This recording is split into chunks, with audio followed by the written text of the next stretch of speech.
Video کو سماعت کرنے کے لیے دار المصطفیٰ آفیشیل یوٹیوب چینل کو سبسکرائب کریں اور بیل نوٹیفیکیشن آئیکن کو دبائیں۔ بسم اللہ الرحمن الرحیم، الحمد للہ رب العالمین، الرحمن الرحیم۔ حضرت بشر حافی جو بہت بڑے اللہ کے ولی گزرے ہیں، ان کا واقعہ بھی کتابوں میں معروف و مشہور ہے کہ وہ گزر رہے تھے اور انہیں راستے میں ایک کاغذ کا ٹکڑا ملا۔ انہوں نے وہ کھول کے دیکھا جس میں بسم اللہ الرحمن الرحیم لکھا ہوا تھا۔ وہ اس کاغذ کے ٹکڑے کو گھر لے گئے اور گھر میں اس کو صاف کر کے اس پہ عطر لگا کر کے اس کو اپنے گھر کی سب سے اونچی جگہ پر رکھا اور کہا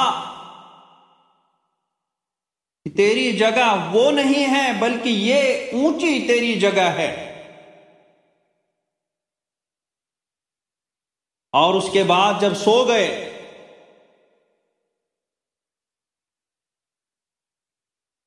تو خواب میں بشارت ہوئی کہ بشر حافی، تو نے اللہ تبارک و تعالی کے نام کی تعظیم کی، تو نے اللہ تبارک و تعالی کے نام پاک کو زمین سے اٹھایا اور گھر میں سب سے اونچا مقام عطا کیا۔ اسی طرح ہم نے تمہیں بھی نیچے سے اٹھا کر کے بلند درجہ عطا فرمایا۔ جب بشر حافی کی آنکھ کھلی تو دل کی دنیا ہی بدل گئی تھی، اور اب بشر حافی نہیں رہے تھے بلکہ اللہ کے بہت بڑے ولی بن چکے تھے۔ اتنے بڑے اللہ کے ولی بنے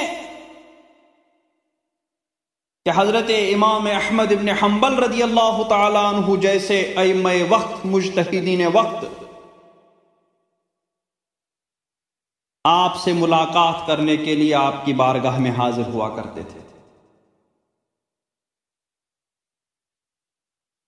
اور انہوں نے زندگی بھر جوتا نہیں پہنا۔ اللہ تبارک و تعالی نے ان کو یہ انعام دیا کہ جس علاقے میں یہ رہتے تھے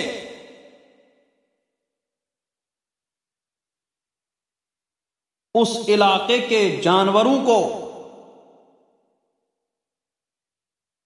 اس علاقے کے پرندوں کو حکم ہوا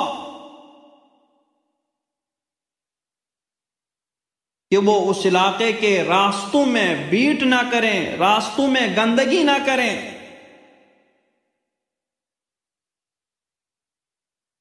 کہ کہیں بشر حافی کے ننگے پیروں کو وہ گندگی نہ لگ جائے۔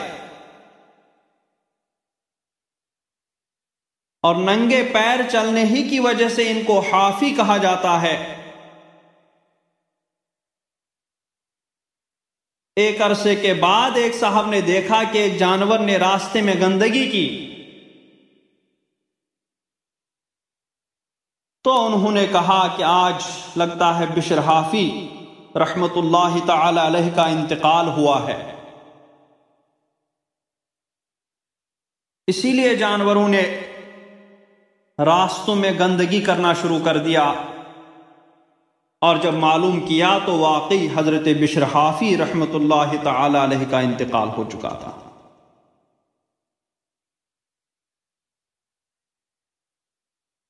قیصر روم کے بارے میں یہ آیا ہے کہ ان کے سر میں درد رہتا تھا، اس نے اپنے علاقے کے تمام حکیموں کو، تمام طبیبوں کو دکھایا، مگر اس کے سر کا درد دور نہ ہوا۔ آخر اس نے امیر المومنین حضرت فاروق اعظم رضی اللہ تبارک و تعالی عنہ کو ایک خط لکھا کہ میں نے اپنے علاقے کے سارے حکیموں اور طبیبوں کو دکھایا،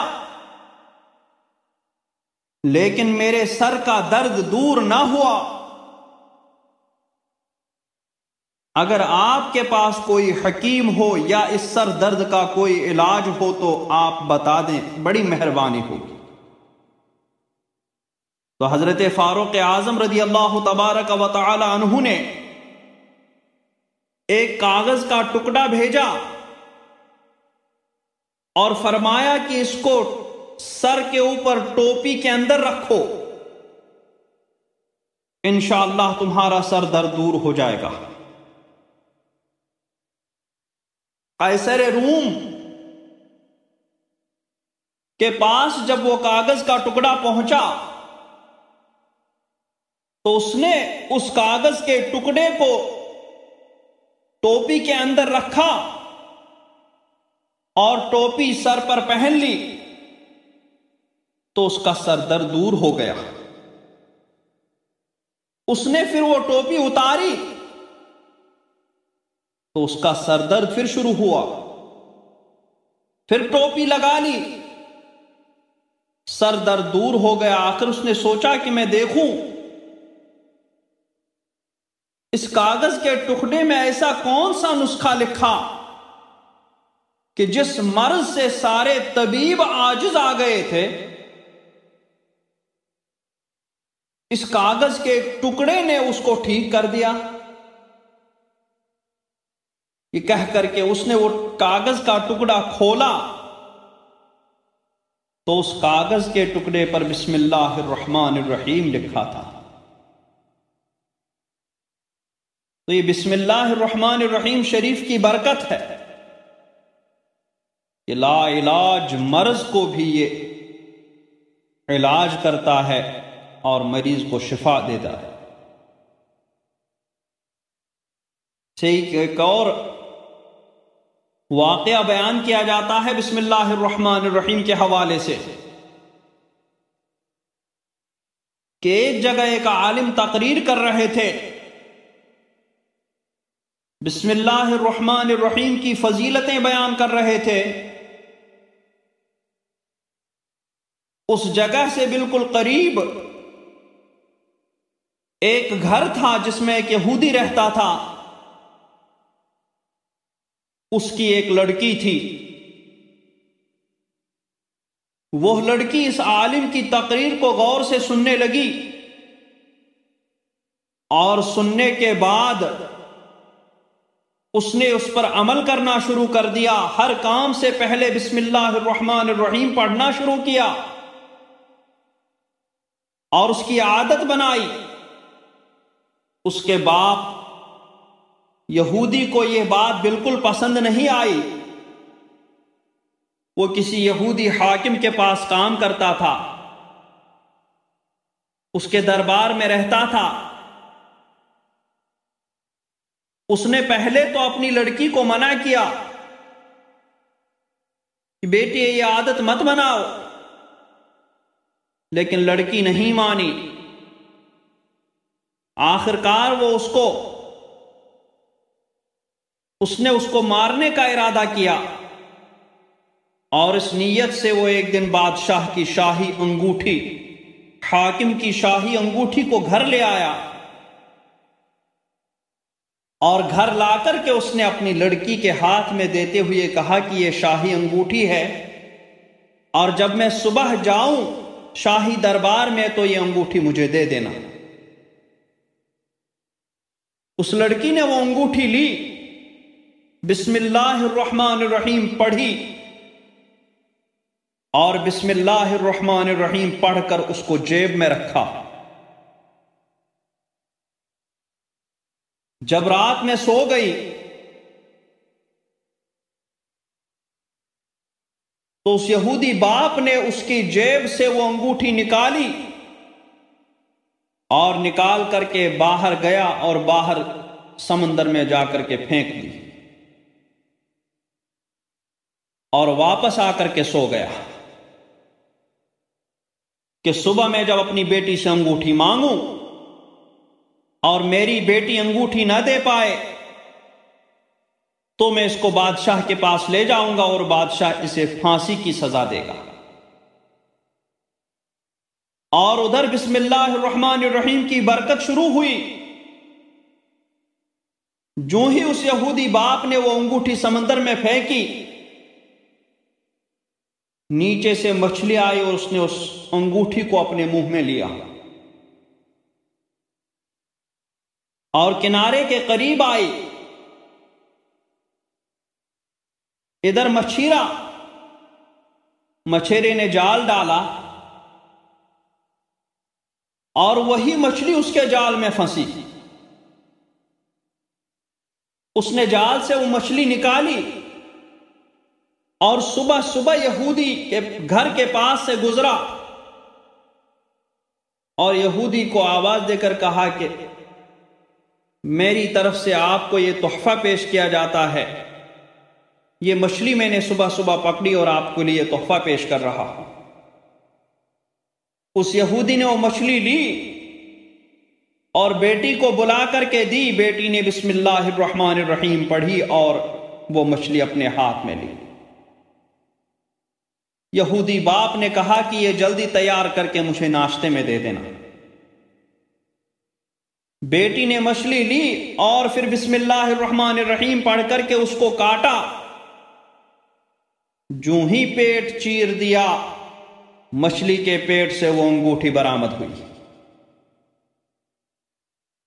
بچی حیران تو ہوئی، اس نے پھر بسم اللہ الرحمن الرحیم پڑھ کر کے اس انگوٹھی کو لیا اور بسم اللہ الرحمن الرحیم پڑھ کر اپنی جیب میں رکھا اور مچھلی پکا کر کے اپنے باپ کو دی۔ باپ نے مچھلی کھائی اور کھانے کے بعد اب شاہی دربار میں جانے کی تیاری کرنے لگا۔ بہت خوش تھا کہ اب میں بیٹی سے انگوٹھی مانگوں گا اور بیٹی نہیں دے پائے گی تو میں اس کو سزا سنواؤں گا۔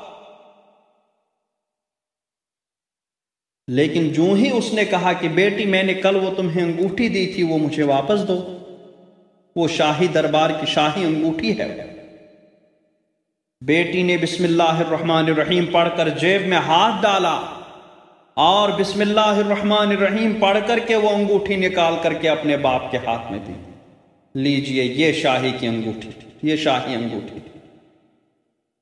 باپ حیران، باپ ہکا بکا رہ گیا کہ اسی جیب سے میں نے رات میں نکال کر کے وہ انگوٹھی پانی میں پھینک دی تھی، یہ آئی کہاں سے؟ تو بیٹی نے کہا کہ حیران مت ہو، پریشان مت ہو، یہ وہی انگوٹھی ہے۔ اور بسم اللہ الرحمن الرحیم پڑھنے کی برکت سے آپ نے اس کو دریا میں تو پھینک دیا تھا، لیکن بسم اللہ الرحمن الرحیم کی برکت نے اس کو واپس میری جیب میں لا کر کے رکھوا اور سارا ماجرا اپنے باپ کو سنا دیا۔ یہ ہے بسم اللہ الرحمن الرحیم کی برکتیں۔ اب یہ بسم اللہ الرحمن الرحیم یہ ہر صورت میں، ہر صورت کے شروع میں لکھی جاتی ہے۔ ایک تو وہی صورتوں کے درمیان امتیاز کے لیے، فصل کے لیے، اور دوسرا برکت کے لیے۔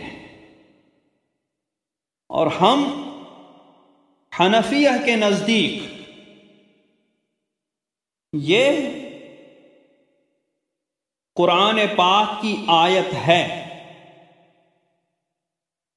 لیکن کسی صورت کی مستقل آیت نہیں۔ ہاں، سورہ نمل کی ایک آیت کا حصہ ہے۔ تو ہمارے نزدیک نئے سورہ فاتحہ ہی کا جز ہے اور نہ ہی یہ کسی اور سورت کا جز یعنی مستقل آیت ہے، لیکن ہر سورت سے پہلے اس کو پڑھنا سنت ہے، مسنون ہے۔ نماز میں بھی سورہ فاتحہ سے پہلے اور ضم سورت سے پہلے اس کو پڑھنا مسنون ہے، لیکن اس کو آہستہ پڑھیں گے، اور تراویح میں ایک بار بلند آواز سے پڑھیں گے۔ بسم اللہ الرحمن الرحیم میں با حرف ہے، اور یہ استعانت کے لیے یا مصاحبت کے لیے آتا ہے، تو معنی ہوگا مستعینم بسم اللہ یا متبرکن بسم اللہ، اللہ تعالی کے نام پاک کی مدد سے یا اللہ تعالی کے نام پاک سے برکت حاصل کرتے ہوئے میں شروع کر رہا ہوں۔ چونکہ یہ حرف ہے اس لیے یہ کسی نہ کسی اسم یا فعل سے متعلق ہوتا ہے، تو اس کا متعلق یہاں مقدر ہے، اور اس متعلق کو اسم اللہ کی تعظیم کے لیے بعد میں مقدر ماننا زیادہ مناسب ہے۔ تو بعض لوگوں نے مقدر نکالا بسم اللہ ابتدائی، اور بعض لوگوں نے نکالا بسم اللہ ابتدئ۔ ایک بات اور ہے کہ بعض لوگوں نے یہاں پہ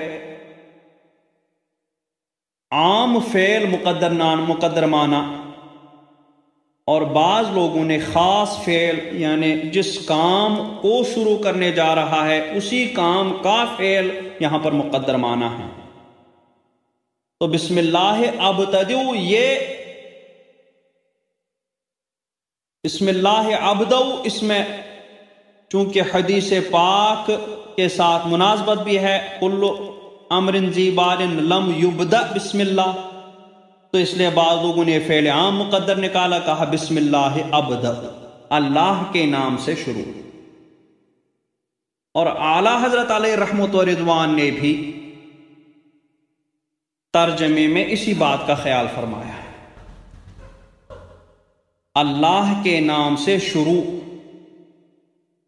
تو اسم اللہ کو پہلے لایا اور جو اس کا متعلق ہے اس کو بعد میں لایا۔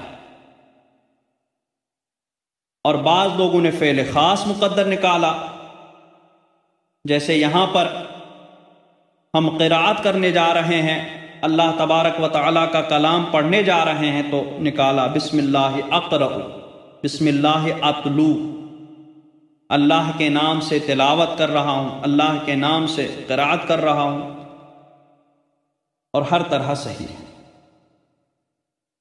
لیکن سب سے زیادہ بہتر وہ ہے جس کا ترجمہ اعلیٰ حضرت نے فرمایا ہے۔ پھر اسم یہ بصریوں کے نزدیک سمون یا سمون سے بنا ہے، اور سمون یا سمون یہ سموبن سے ماخوذ ہیں، جو سما یسمو، سمیع یسما اس کا مصدر ہے، اور اس کا معنی ہے بلند ہونا۔ تو کسی چیز کے نام کو اسم اس لیے کہتے ہیں کیونکہ نام اس کی بلندی کا سبب بن جاتا ہے، ورنہ جس کا نام نہیں ہوگا تو وہ بے نام اور گمنام ہو کے رہ جاتا ہے۔ تو اسم کو اسم اس لیے کہا جاتا ہے کیونکہ یہ کسی کے بلندی کا سبب بن جاتا ہے۔ اور کوفیوں کے نزدیک یہ وسمن سے ماخوذ ہے، اور وسمن کا معنی علامت ہے، کیونکہ نام جس چیز کا ہو وہ اس چیز کے لیے علامت بن جاتا ہے، اس چیز کو نام سے ہی پہچانا جاتا ہے، اس لیے اس کو اسم کہا جاتا ہے۔ لفظ کے لحاظ سے بصریوں کا مذہب زیادہ مضبوط ہے، اور معنی کے لحاظ سے کوفیوں کا مذہب زیادہ مناسب ہے۔ اور کلمہ جلالت، کلمہ اللہ، یہ علم ہے اس ذات واجب الوجود کا جو جامع ہے تمام صفات کمال کی۔ بعض علماء کرام کے نزدیک یہ جامد ہے، یعنی کسی بھی لفظ سے نہیں بنا ہے، لیکن اور جس طریقے سے اللہ تبارک و تعالی اکیلا لم یلد ولم یولد، نہ کسی سے پیدا ہوا نہ کوئی اس سے پیدا ہوا، اسی طریقے سے اس کا نام پاک بھی اللہ نہ کسی سے بنا ہے اور نہ اس سے کوئی بنا، نہ کسی سے نکلا اور نہ اس سے کوئی نکلتا ہے۔ اور بعض لوگوں نے کہا کہ نہیں، بے شک اس کی عالمیت غالب آئی، اور یہ اللہ تعالیٰ کا ایسا عالم مخصوص بن گیا، ایسا مخصوص نام بن گیا کہ جو کسی کے لیے بھی استعمال کرنا جائز نہیں، اور نہ ہی کسی کے لیے کبھی بھی استعمال کیا گیا، لیکن اصلاً یہ مشتق ہے، اصلاً یہ ماخوذ ہے۔ کس سے ماخوذ ہے؟ الہ سے۔ الہ سے کیسے بنا ہے؟ الہ میں الف کو کاٹ کر کے اس پر الف لام داخل کر دیا گیا تو اللہ ہو گیا۔ تو اصل میں الہ تھا، حمزہ کو حذف کر دیا گیا تو اللہ ہو گیا۔ اب وہ الہ کہاں سے ماخوذ ہے؟ تو بعض لوگوں نے کہا الہ یا الہ، یہ الہ یا الہ سے ماخوذ ہے، جس کا معنی عبادت کرنا ہے۔ الہت اس کا مصدر ہے جس کا معنی عبادت ہے، تو چونکہ وہی عبادت کے لائق ہے، اسی کی عبادت کرنی چاہیے، وہی معبود برحق ہے، اسی لیے اس کو الہ کہا جاتا ہے۔ بعض لوگوں نے کہا کہ یہ الہ بمعنی تحیر سے ماخوذ ہے، حیران ہونا، تو اس کو الہ اس لیے کہا جاتا ہے کیونکہ عقلیں اس کی معرفت میں حیران اور پریشان ہیں، اس وجہ سے اس کو الہ کہا جاتا ہے۔ اس بعض لوگوں نے کہا کہ نہیں، الہ تو الہ فلان سے ماخوذ ہے، جس کا معنی کہ فلاں کے پاس سکون حاصل کرنا، تو چونکہ اس کے ذکر سے دلوں کو سکون ملتا ہے، اطمینان ملتا ہے، اس کی معرفت سے روحوں کو تسکین ہوتی ہے، اس وجہ سے اس کو الہ کہا جاتا ہے۔ اور بعض لوگوں نے کہا نہیں، الہ سے ماخوذ ہے، اور اس کا معنی کسی مصیبت سے بھاگ کر کسی کی پناہ لینا، تو چونکہ سب مصیبتوں کے نزول کے وقت بندہ اللہ تبارک و تعالیٰ کی پناہ لیتا ہے، اس وجہ سے اس کو الہ کہا جاتا ہے۔ اور اسی طرح بعض لوگوں نے کہا ولیہ سے ماخوذ ہے، جس کا معنی حیران ہونا وغیرہ، اور یہ مآخذ اگرچہ الگ الگ بتائے گئے ہیں، لیکن یہ سارے کے سارے الہ سے یا کلمہ اللہ تبارک و تعالی سے مناسبت رکھتے ہیں۔ ان میں یہ سارے معنی اللہ تبارک و تعالی کے شائع نشان ہیں، اس لیے یہ سارے اس کا ماخذ ہو سکتے ہیں، الہ کا ماخذ ہو سکتے ہیں۔ اس کے بعد رحمان اور رحیم، یہ دونوں رحمت سے مبالغہ کے صیغے ہیں، رحمت سے ماخوذ ہیں۔ بعض کے نزدیک یہ دونوں ہم معنی ہیں، جیسے ندمان اور ندیم، اور بعض کے نزدیک پہلے میں زیادہ مبالغہ ہے دوسرے کے مقابلے میں، رحمان میں زیادہ مبالغہ ہے رحیم کے مقابلے میں۔ رحمان میں زیادہ عموم ہے اور رحیم میں خصوص ہے۔ رحمان دنیا کے ساتھ خاص ہے، اور حدیث شریف میں بھی آیا رحمان الدنیا رحیم الآخرہ، کیونکہ دنیا میں اللہ تعالی کی رحمت وہ مومنون کو بھی مل رہی ہے اور کافروں کو بھی اس کا حصہ مل رہا ہے، اس وجہ سے رحمان الدنیا کہا جاتا ہے۔ اور آخرت میں اللہ تعالی کی رحمت مومنوں کے ساتھ خاص ہے، کافروں کو وہاں اللہ کی رحمت نہیں ملے گی، اس وجہ سے رحیم الآخرہ کہا جاتا ہے۔ اور بعض لوگوں نے اس طریقے سے رحمان اور رحیم کے درمیان فرق فرمایا کہ رحمان میں جو رحمت ہے وہ رحمت عامہ اس طور پر ہے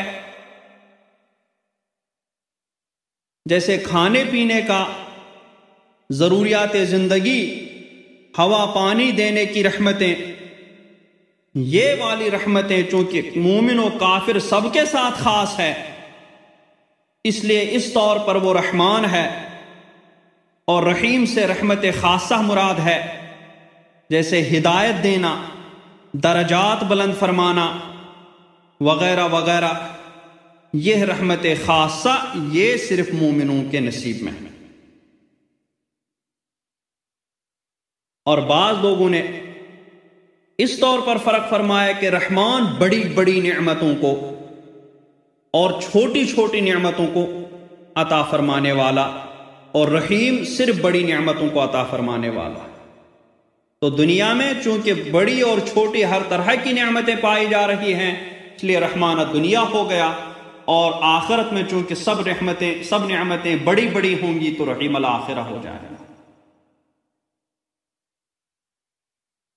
اور رحمان میں مبالغہ کہ بہت زیادہ رحمت فرمانے والا، یہ رحمت دنیا میں اتنی زیادہ پائی جا رہی ہے کہ بندہ چاہے کتنی بھی اللہ تعالی کی نافرمانی کر رہا ہے،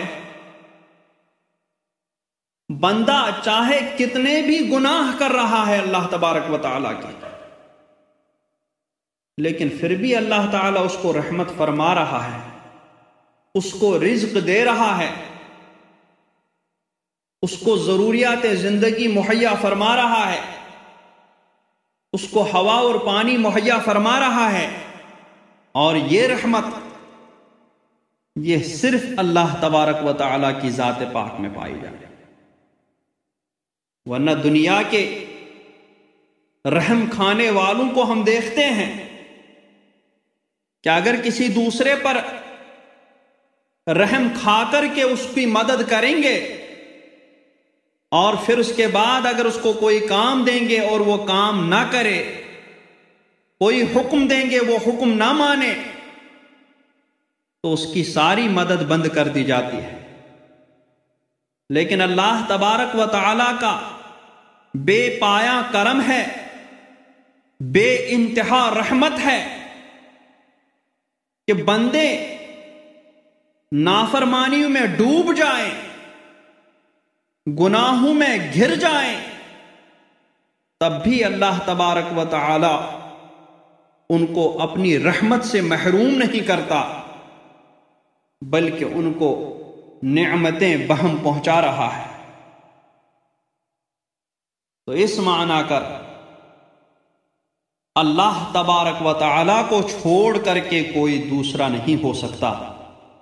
اس وجہ سے یہ رحمان، جس طریقے سے اللہ تبارک و تعالیٰ لفظ کلمہ جلالت کسی کے لیے نہیں بولا جاتا، اسی طرح یہ رحمان یہ اللہ تعالیٰ کی صفت خاصہ ہے جو کسی دوسرے کے لیے استعمال کرنا جائز نہیں ہے۔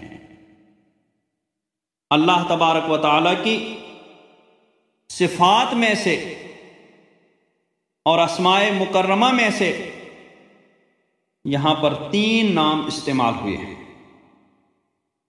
ایک کلمہ جلالت، ایک الرحمن اور ایک الرحیم۔ حضرت امام طبری نے یہاں ایک بہت پیاری بات فرمائی ہے، وہ فرماتے ہیں کہ ان 3 ناموں کے استعمال فرمانے میں یہ حکمت ہے کہ پہلا کلمہ اللہ ہے، اس اللہ کا نہ تو لفظ کسی کے لیے استعمال کرنا جائز اور نہ ہی اس کا معنی کسی کے اندر پایا جاتا ہے۔ یہ اللہ تبارک و تعالیٰ کے اسماء حسنہ کے 3 قسمیں ہیں کہ جو کلمہ جلالت اللہ تعالیٰ کا عالم خاص، نہ اس کا لفظ کسی کے لیے استعمال کر سکتے ہیں اور نہ ہی معنی اس کا کسی کے لیے استعمال ہو سکتا ہے، کسی کے اندر پایا نہیں جا سکتا۔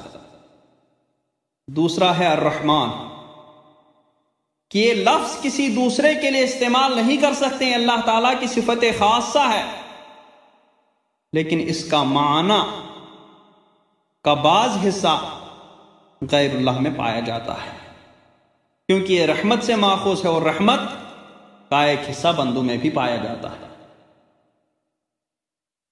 اور تیسرا رحیم، تو یہ رحمان یہ لفظ تو کسی دوسرے کے لیے استعمال نہیں کر سکتے ہیں، لیکن اس کا معنی کسی دوسرے کے اندر پایا جا سکتا ہے، اس کے معنی کا بعض حصہ کسی دوسرے کے اندر پایا جا سکتا ہے۔ اور رحیم یہ لفظ بھی دوسرے کے لیے استعمال کر سکتے ہیں اور اس کا معنی بھی دوسرے کے لیے پایا جاتا ہے۔ تو اب اللہ تبارک و تعالیٰ کے اسماء حسنہ 3 قسم کے ہوئے، ایک وہ کہ نہ لفظ نہ معنی کسی دوسرے کے لیے ہو سکتا ہے، دوسری قسم وہ کہ لفظ دوسرے کے لیے نہیں ہو سکتا اور معنی کے بعض اجزاء دوسرے کے اندر پائے جا سکتے ہیں، اور تیسرا وہ کہ اس کا لفظ بھی دوسرے کے لیے استعمال ہو سکتا ہے، اس کے معنی بھی دوسرے کے لیے پایا جا سکتا ہے۔ ایک روایت میں ہے کہ پہلے بسمک اللہم استعمال ہوا کرتا، سرکار بسمک اللہم استعمال فرماتے تھے، پھر اس کے بعد جب بسم اللہ مجریہا نازل ہوا تو سرکار نے بسم اللہ استعمال فرمانا شروع کیا، پھر جب ادعو اللہ ودعو الرحمن نازل ہوا تو سرکار نے بسم اللہ الرحمن استعمال فرمانا شروع کیا، اور پھر جب سورہ نمل میں بسم اللہ الرحمن الرحیم نازل ہوئی تو سرکار نے بسم اللہ الرحمن الرحیم لکھنا شروع فرمایا۔ یہیں پر بسم اللہ الرحمن الرحیم کے تعلق سے گفتگو ختم کی جا رہی ہے۔ اقول قولی ھذا واستغفر اللہ لی ولکم ولسائر المؤمنین والمؤمنات والمسلمین والمسلمات الاحیاء منہم والاموات برحمتک یا ارحم الراحمین۔